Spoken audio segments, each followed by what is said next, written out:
Bonjour et bienvenue sur la chaîne Focus Esprit Corps. Aujourd'hui on va parler de migraine. Alors je précise, je ne suis pas neurologue. Si vous pensez être migraineux, rapprochez-vous de votre médecin traitant qui pourra vous orienter vers un neurologue et qui pourra établir votre diagnostic et vous prescrire le traitement dont vous pourriez avoir besoin pour survivre.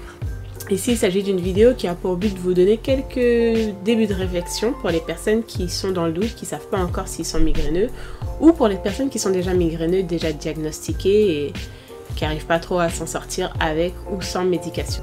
J'aborderai pas ici les maux de tête qui sont liés à des pathologies graves parce que c'est pas dans ma compétence et j'en ai pas fait l'expérience personnelle. Et on va pas traiter non plus les douleurs, les maux de tête créés par la sinusite. Ça c'est un autre problème. Comme toutes les vidéos thématiques, c'est une vidéo qui va être en deux parties. Donc une première partie où on va débroussailler un peu le thème. Et une deuxième partie où je vais vous donner une série de conseils qui fonctionnent plus ou moins pour vous aider à passer les crises de migraine en fait, à vivre avec.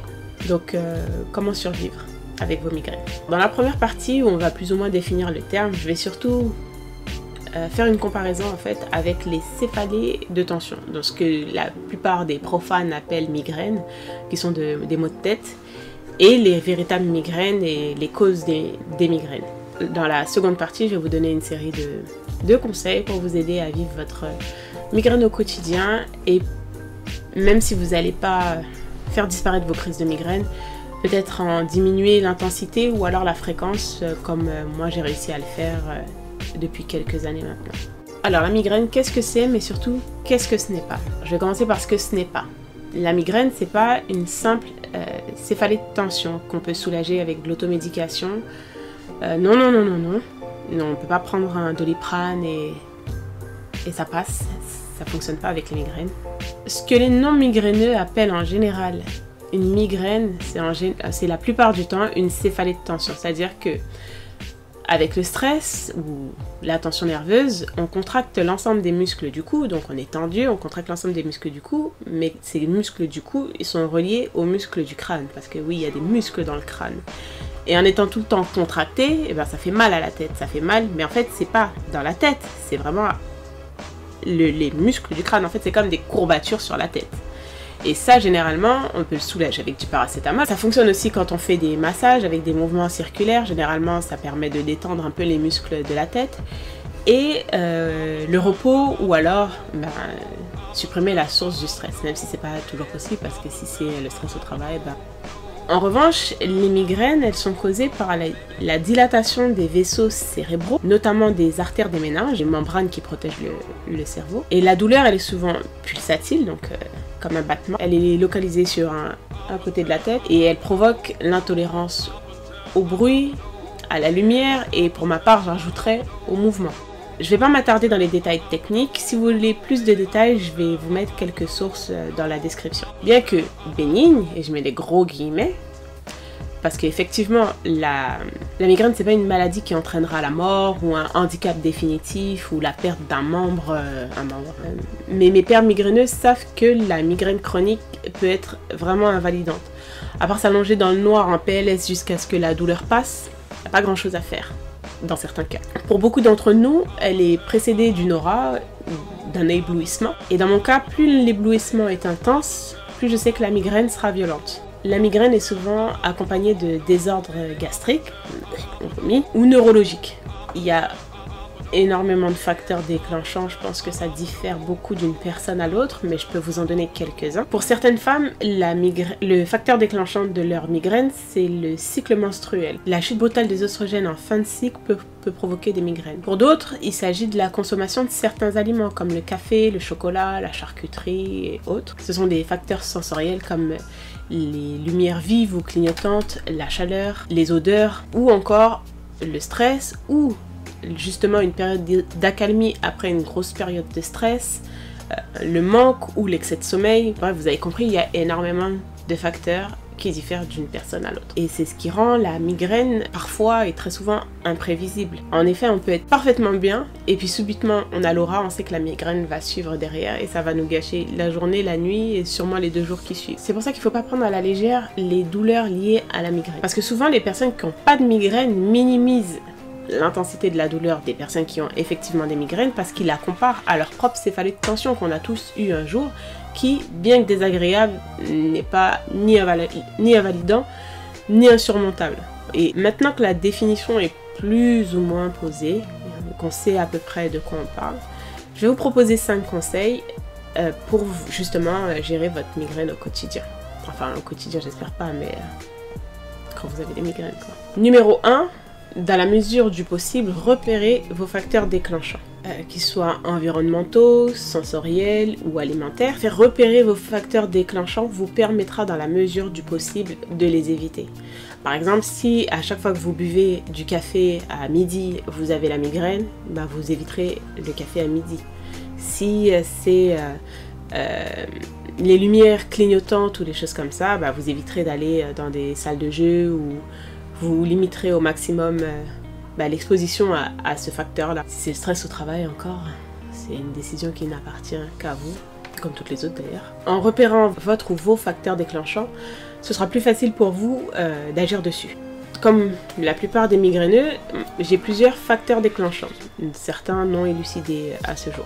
Et c'est pour ça que la semaine dernière, je me suis payé la migraine de ma vie, une migraine que j'avais pas eue depuis 10 ans. Mais bon. Bref. En ayant repéré certains de mes facteurs déclenchants, j'ai réduit quand même drastiquement la fréquence de mes migraines. Pas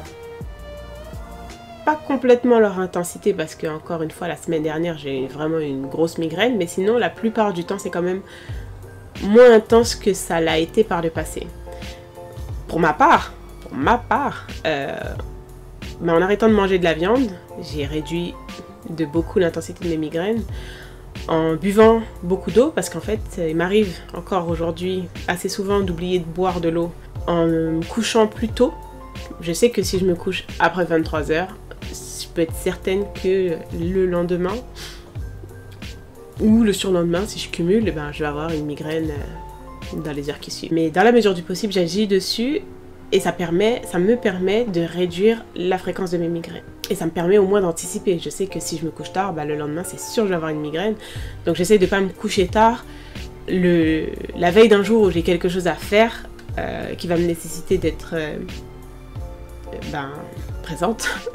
Parce que moi, quand j'ai une migraine, je peux rien faire. Numéro 2, soyez attentif à votre aura si vous en avez. Ça s'adresse surtout aux personnes qui sont médicamentées.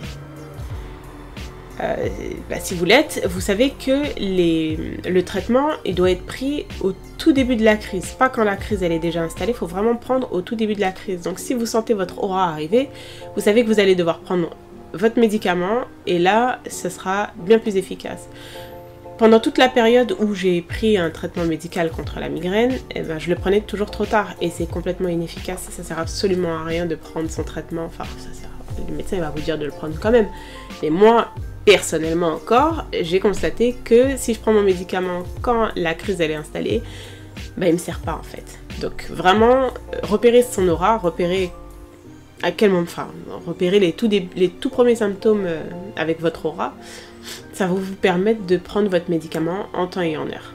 Après, pour ceux qui, comme moi, ont arrêté leur traitement pour X ou Y raisons qui vous sont tout à fait personnelles, dans la mesure du possible encore, quand vous sentez votre aura arriver, essayez d'aller vous coucher tout de suite. Personnellement, j'ai remarqué que ça pouvait permettre de diminuer l'intensité de la crise à venir. Parce que si je sens mon aura arriver et que je suis derrière mon ordinateur en train de travailler et que je continue à travailler alors que je sais que c'est en train d'arriver, je peux être sûre qu'après c'est la migraine de légende. Si vous travaillez dans un bureau, derrière un ordinateur, etc., c'est vrai que c'est difficile de s'arrêter de travailler quand on est au bureau. Je sais pas ce que vous pouvez faire dans votre travail, je sais pas ce que vous faites comme travail d'ailleurs, mais essayez de pas rester derrière l'ordinateur et à côté du téléphone. Il va pas stimuler vos facteurs déclenchants si par exemple c'est la lumière, et l'ordinateur c'est sûr que ça va vous faire mal au crâne. Bref, vous avez compris le principe. Essayez de vous adapter en fonction de votre crise et si possible, rentrez chez vous quoi, mais c'est confus. Numéro 3, conseil numéro 3, apprendre avec des pincettes parce que Personnellement, j'ai pas trouvé l'efficacité de ce conseil-là, mais j'en ai entendu beaucoup de bien et des personnes qui étaient victimes, des personnes qui souffraient de migraines m'ont dit que sur eux c'était efficace. Il s'agit d'appliquer de l'huile essentielle de menthe poivrée sur les tempes. Ça aurait un effet avec les vaisseaux sanguins. Moi ça marche pas, mais il y a des gens pour qui ça marche, alors ça vaut le coup de tenter. Testez, dites-moi en commentaire si ça fonctionne pour vous, parce que ce serait vraiment nul que ça fonctionne pas juste pour moi. Dites-moi. Numéro 4, si vous en avez, il y en a pas partout, buvez du thé de feuilles fraîches de corosol. Je vous laisse googliser corosol, c'est un fruit tropical ignoble, mais il y a des gens qui aiment ça. Et les feuilles de thé, en fait, je sais pas, mon père, il me traitait comme ça quand j'étais toute petite, quand j'ai eu mes premières migraines.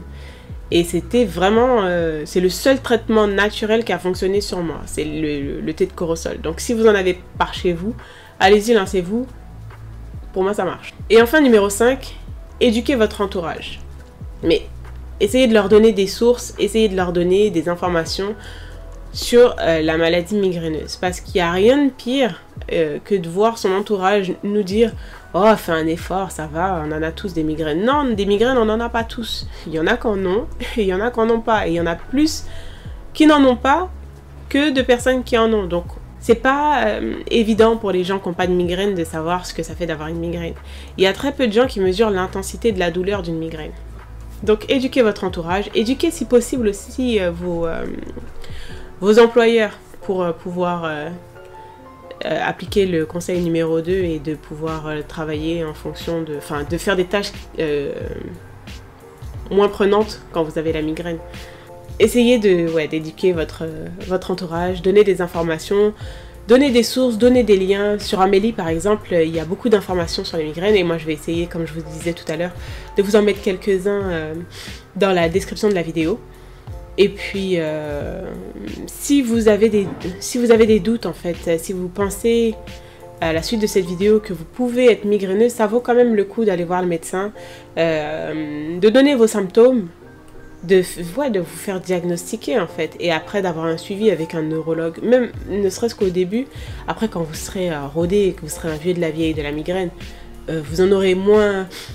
l'usage, mais au tout début, quand vous êtes dans le doute, quand vous savez pas trop quoi faire, etc., un neurologue, c'est vraiment une bonne ressource, en fait, un appui sur lequel vous allez pouvoir vous appuyer pour gérer, pour savoir quoi faire, parce que si vous avez un bon neurologue, il va pas systématiquement vous donner tous les traitements du monde, il va essayer de vous aider aussi à trouver ce qui déclenche vos migraines et chercher des causes, parce que des fois on pense que c'est des migraines mais c'est autre chose et ça se gère peut-être plus rapidement. Donc ça vaut le coup, essayez d'aller voir le médecin, enfin non, essayez pas, allez voir le médecin et faites-vous diagnostiquer. Voilà, salut!